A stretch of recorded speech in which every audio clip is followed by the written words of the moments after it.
Hey, you guys, Isaac Anderson here from Big Bang Radio and Big Bang Cinema every Thursdays from 4 to 5. I'm here with Huxley Rittman. How you doing, man?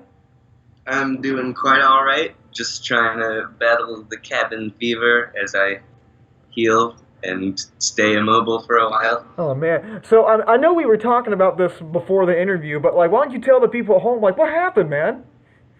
All right, so I got home from work and I was all ready to like kick back, and I was just like getting things, and I had to move this vase, and I grabbed it from off the shelf and set it down on the countertop. At which point, some part of it broke off, and then the rest of it started falling to the ground, and then it all shattered. And somehow in all that, it took a chunk out of my pinky, kind of cut my foot a little bit, but this was the big one, and it was, things squirting and like visible tendons and stuff, and so I'm just repairing.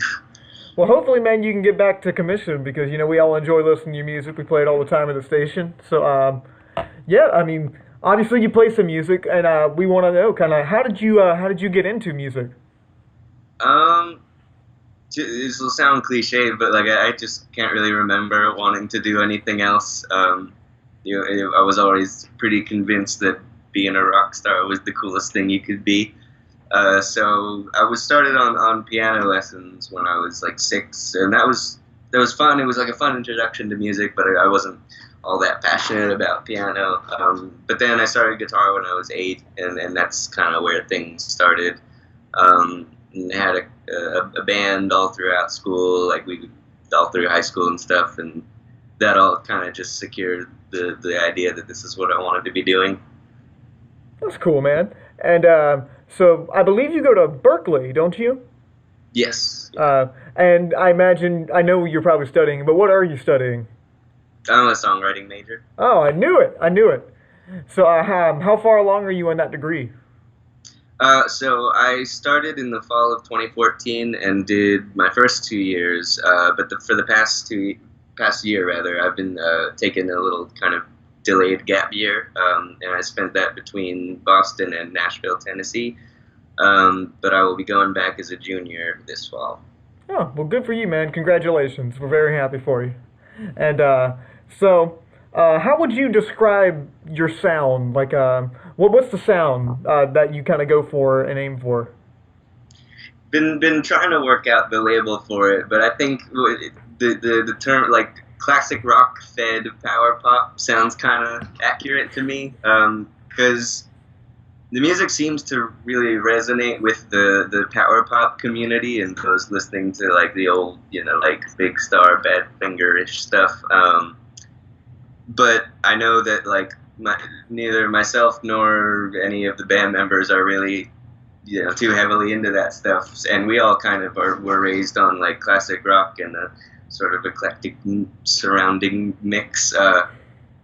But yeah, I mean, I guess like we like to jam and we like to be loud, but it's also just kind of a little dorky, and I guess that's why it resonates with the power poppers. Yeah, I mean, yeah, I can totally see that. I don't think I don't think you hear a whole lot of that out there right now. So I mean, that's pretty cool, man. Days have always been fine. You've always smiled to yourself. And you have always been you, whatever that means. And people are mean as hell. They say she thinks she's better. They say whatever they want. Oh, she's all that. Oh, she looks fat. Oh, she thinks she's God. If the shoe fits, wear it. They can't help staring at the twinkle in your eye. And I must say, nor can I. It's all just drama. They're all just on a mission to see you fall. So walk tall.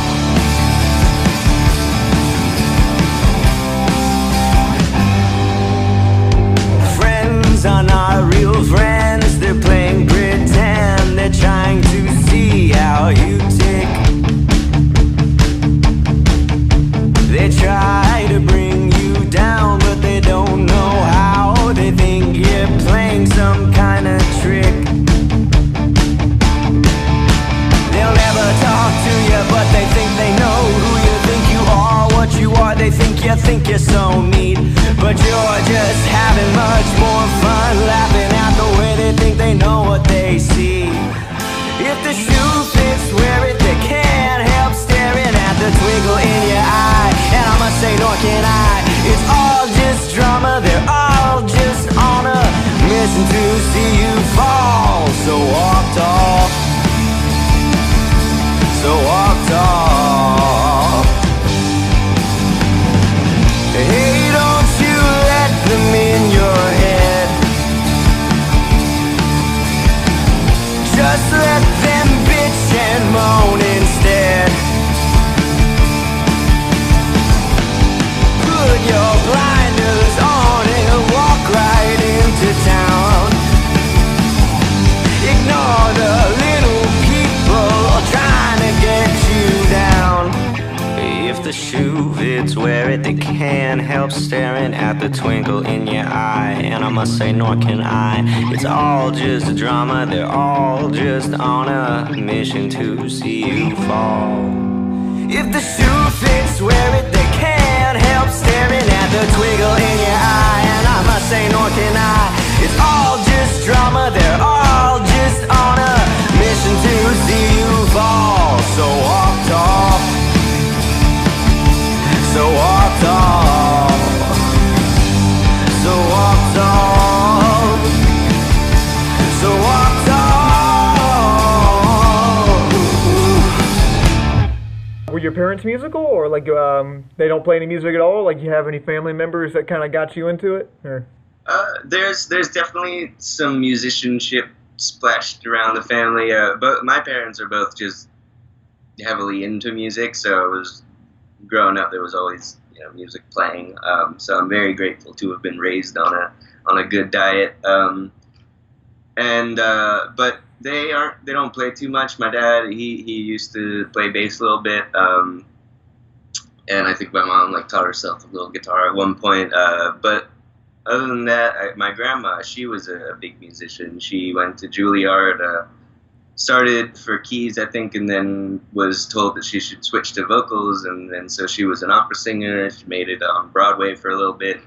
So I'd say that would be the most recent musical family member. That's pretty cool, man.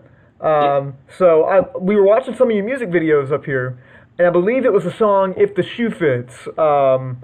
First off, very nice song, very nice music video. The biggest question I had was, gathering questions for this, you had a pair of pants in this music video that had one black leg and one white leg. Oh, yes. Where did you get those pants? Oh, those ones actually were Hot Topic. That was all, oh, really? Yeah.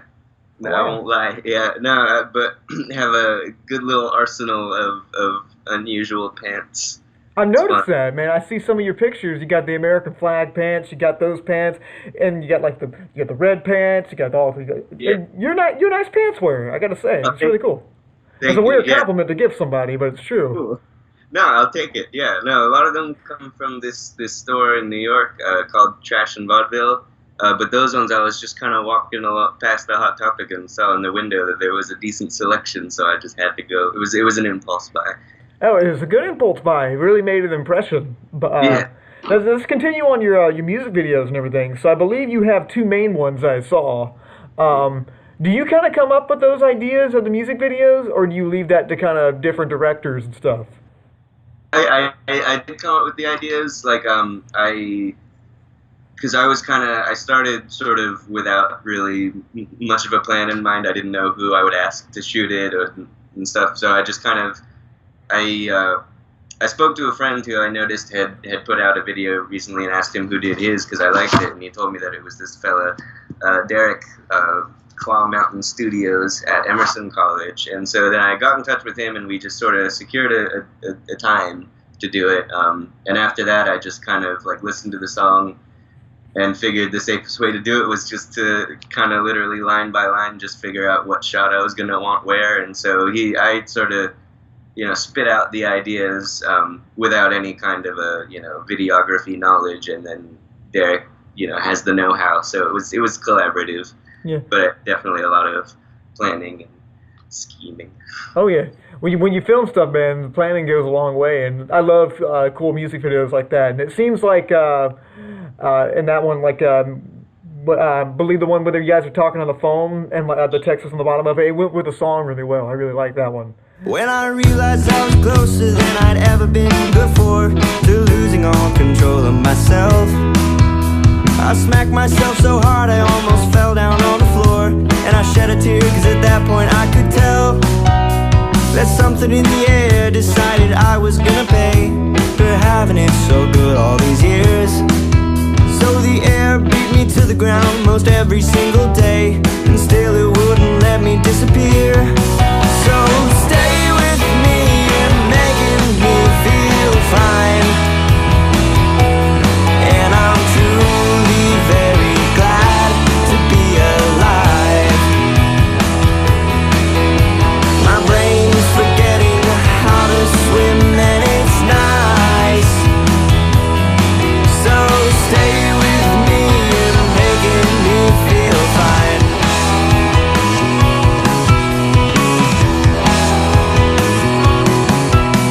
With every waking moment I spend thinking about you, I find myself a little off track, distracted in a way that's sweeter than the one I knew. And suddenly I'm knocked onto my back, feeling things I never felt, but feelings I quite like are snuffing out the fire I know, replacing it with happiness and wonder and a smile, and really making me feel quite at home. So stay with me and making me feel fine. And I'm truly very glad to be alive. My brain's forgetting how to swim and it's nice. So stay with me and making me feel fine.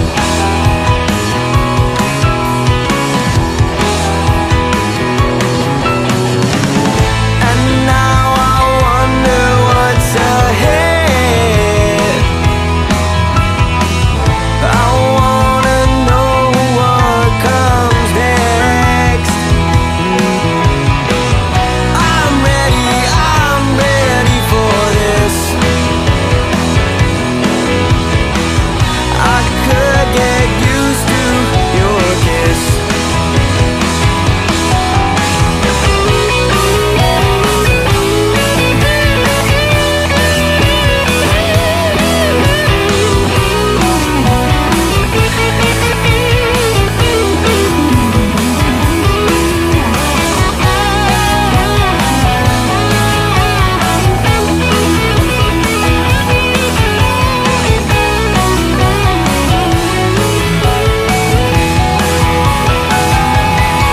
So stay with me and making me feel fine.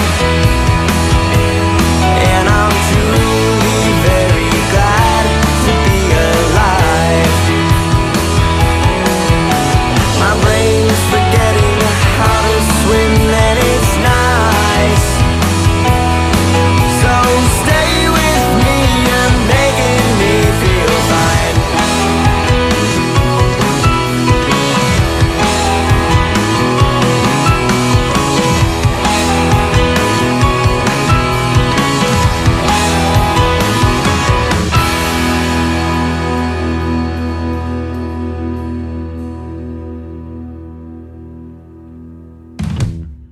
So I imagine you play live a lot, as most bands do. What's kind of the a bad show experience? Like maybe that's kind of funny to talk about. Every band has one. Sure. Well, I won't name any venues because it's nothing that they did wrong. But Yeah. just like early on when we had just kind of met each other, because I was friends with the bassist before we started the band, but the other two was just kind of a matter of like putting the shout out to the Berkeley community, and they answered the call. So we were kind of new to each other and hadn't worked up all the chemistry yet. And so we played. It was one of our earliest shows. We played this venue that was didn't typically host louder bands, and so they had to cap the volumes quite a bit. So it was kind of like a lack of chemistry and oomph between the band on top of like a disappointingly quiet sound, and so that one I was just not in any kind of element, and also like nobody knew or cared who we were, so there was nobody in the audience. So I would say those shows, kind of the nothing shows. We all got to go through them, man. We all got to go through them. Then we have the really good ones. Of course, yeah. Yeah. So yeah, man. So I know you said you have the band now. It said what was it? The Rusty Hitmen? Yeah. I haven't heard that yet, man. That's cool. I like that. So before that, like I imagine your earlier stuff doesn't really have that band. No, so like online, I believe there are 2 EPs out, and the first one was just it was like I was fresh out of high school and that high school band, and so this was my first time really like writing a full song, music and lyrics. So those were kind of just like the first 4 songs I wrote and just recorded them myself, like all the tracks. And that was my next question: if you played all the instruments. Yeah, on that first one and the second one. But at the point of the second one, I'd been heavily considering the idea of getting a band in, and also in the process of like talking to the members.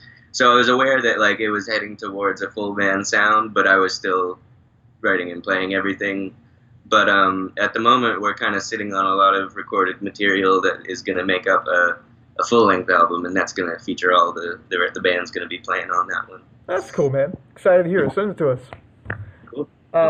So where can people kind of keep up with you? What's going on with your music? Sure.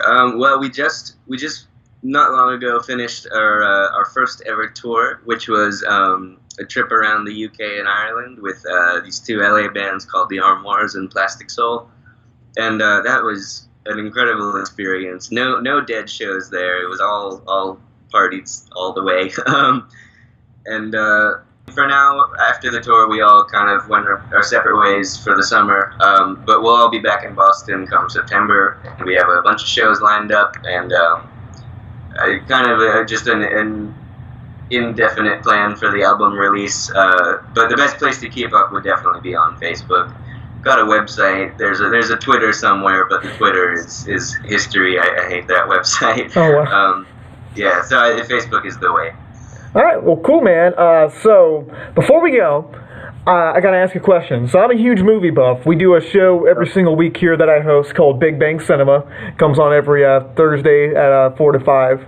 And so I always ask people that I interview, what's your favorite movie? Oh, man. My instinctive response was Lord of the Rings. Probably the 2 towers out of the 3 of them. But oh man, that's so tough. It's a tough one, man. Yeah. It was the Lion King for forever, but maybe I'm done with it at this point. But Lord of the Rings feels right. 2 towers. Yeah. It's the most epic one for sure, as far as like scale goes. Third one's pretty big too, but I mean the second one's definitely has like the more kind of like it's the dip. It's the second act of the play basically. So. Yeah. We get to see Gollum too. So yeah, it's pretty cool. Well, man, thank you so much for talking to me. Awesome. Thank you. Have a good one. You too.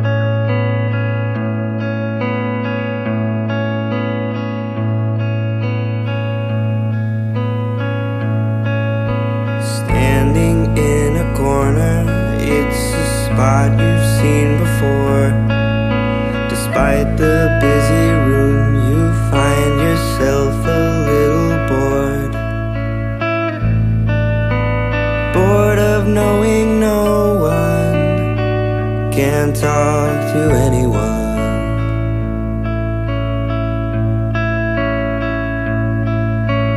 Kinda proud for coming out when you could be in bed.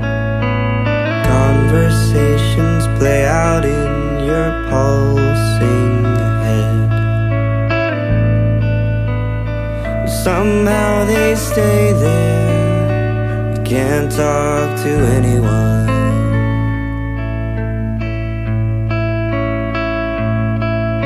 Shy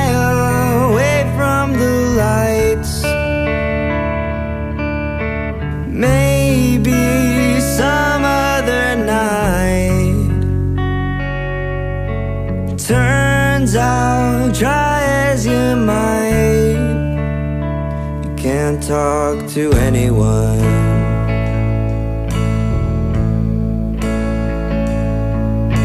Start the night off sober, thinking it will do the trick, but all it does is make you feel a different kind of sick.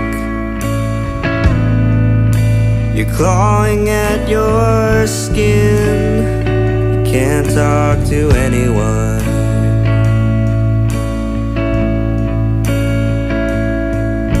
And finally you feel at ease enough to face the noise, but haze is temporary, and again you lose your voice.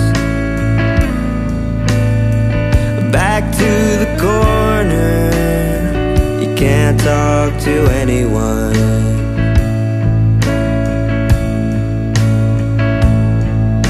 Shy away from the lights,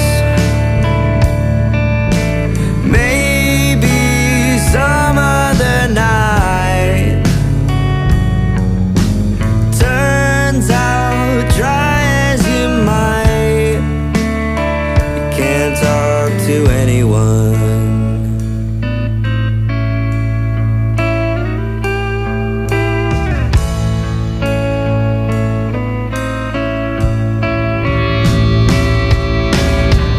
You're pleading with yourself for your guard to fall.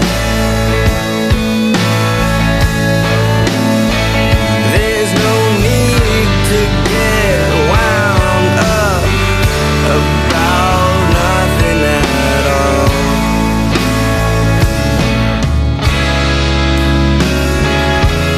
You're standing in a corner, it's a spot you've seen before.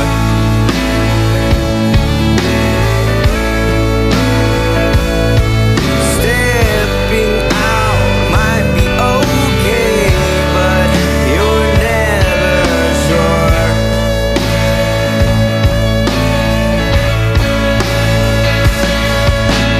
Shy away from the lights, maybe some other night. Turns out, try as you might, you can't talk to anyone. You can't talk to anyone.